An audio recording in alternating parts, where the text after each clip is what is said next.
While we witness our own youth dilute into mundane adulthood, Invincible is one of the few shows I genuinely get excited for. Watching superheroes act more realistic, yet still in the animated format that escalates to an expansive climactic battle, reignites that forgotten hope we have in ourselves. But Invincible has a huge problem, and it's underneath your skin. It's you. Well, alright, I'll crank up the stereotypical Canadian in me and be more polite. It's the conversations online about the animation in which you may have been a part of. I'm guilty of talking about it with friends, but I'm praying to the anime gods that we see a season 9 or 11. I'm not gonna make the joke here, but the show is ballsy enough to do it themselves. Well, not legitimately. I don't know who Seth Rogen will have to gesture for to make it happen, but the show defies our expectations. Now with 4 seasons, do we have higher expectations? I'm no sucker for funky clunky graphics, and One Punch Man should really learn a second move. Last year was just chaotic with how active people were over the critiques. And don't get me started on JJK drama or MAPPA's history in general. I just think the memes won't stop, and that's cool and all, but how much is too much? Last season they said they'd make sure they'd deliver it within a year, and congrats team, we did it. But season 2 broke a few people, and season 3 took a light year after that. So on top of the meme being so big the marketing team caved in themselves, and the internet practically having its own type of climate change it's so fucked, will I get what I want for Christmas? In 10 years, of course. Won't be one of those fans who'll ask for it at conventions. Imagine how much work it must be for those fight scenes. Yeah, those take a while, but we cut corners in other places to make it manageable. But if Robert Kirkey, the father of Daryl and Cole, wants to DM some future secrets, then I have a fancy signature for the NDA. I winked after I said that, and I just wanted to. Are you sure? I've been a fan since day one of the show, but after Nolan did the demolishing in Chicago for better local development, I've been so many YouTube videos on the comics and what's to come, but since that was a number of years ago, and we're devolving as a species, I only remember bits and pieces of Robot or Rex and Monster Girls Flax and stuff. Tech Jacket is super cool, very few notable deaths, and the involvement of Thrag. I'll have 2 number 9s, a number 9 large, a number 6 with extra dip. That might sound like a lot, but in comparison to hundreds of videos I've watched, I feel like a happy idiot. So while I'm excited to see shit in the big screen like it's the first time, I also get a portion of that excitement like the comic book nerds have. Though to be honest guys, I'm kinda worried that you'll ruin it all by rightfully critiquing too much, or even having too much fun.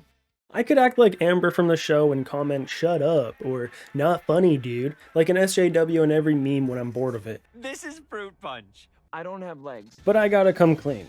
I'm guilty. But they didn't make it easy.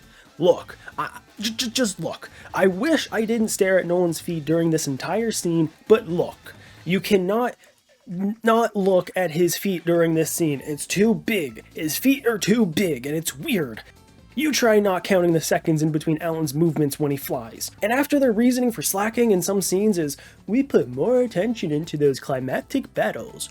It's hard not to think about that fight while I'm watching the rest of the show. So I can't just post my piece and dip till I'm married. I have to talk somewhere because I feel like a concerned mom who lost her kid at a Walmart. Oh, great heavens! I'm not a mother, nor a woman. I could be a bit off, but I care. And writing charismatic scripts before facing social anxiety to then post my opinion to the world like every other blood-sucking content creator is my way of showing I care. Maybe it's the reason why they wanted to make a live-action series or movie alongside it, or maybe it's the audience being so needy and dopamine-induced they yearn for a sliver of new content. Or maybe I'm not Mr. Boombastique and I'm the issue here.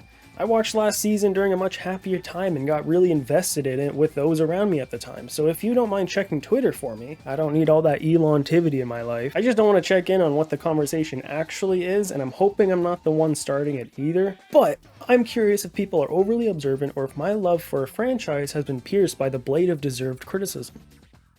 Shit. The Amazonian animation is my only worry for the series though, so if you click this video without being caught up or you haven't let God grace your eyelids with his dark side, then click off now because I have a burning plot hole inside me that'll spoil the entire show. This is your final warning. This is legitimately so groundbreaking that I'm ending this sentence early. Okay, alright.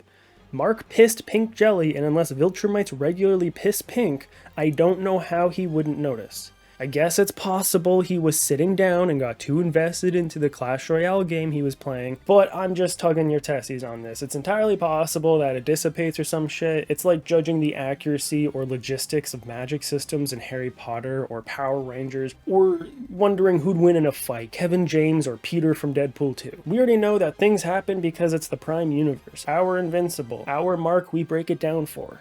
But who the hell is this green Zeus bitch? Swearing doesn't make you cool. Not being misogynistic, she came out of nowhere and started sucking our energy out. Like, I get you could be desperate for whatever life-saving reasons, but don't ask the first guy you see. God damn.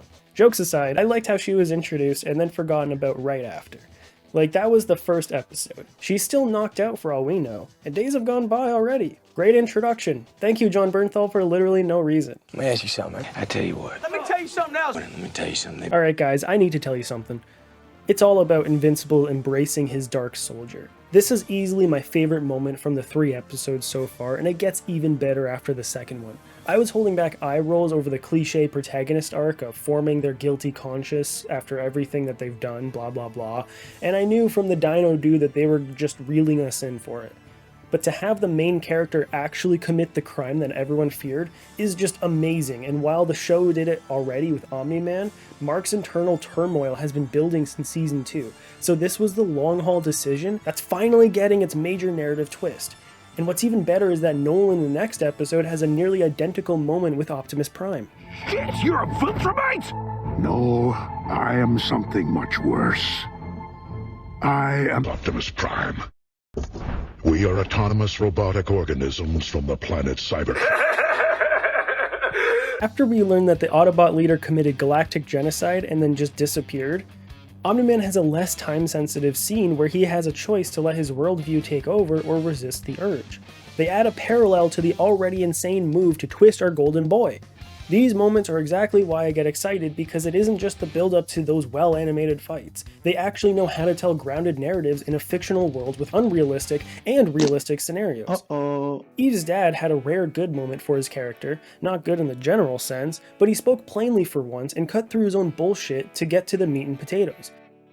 He's rather easy to understand, loves his daughter, hates superheroes, crazy how he doesn't suggest a second child, but the dilemma is quite obvious.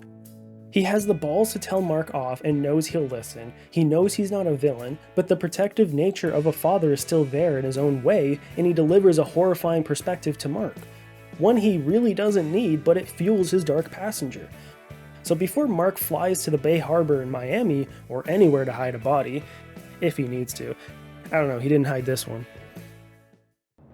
He'll have to face more tough choices that'll divide and bring others together simultaneously as the entire show moves into a moral gray area. Gone with the days of simple good versus evil, and now it's time for riveting storytelling which will continue to escalate the already amazing show. Or just pick up the comic, I heard those are pretty good.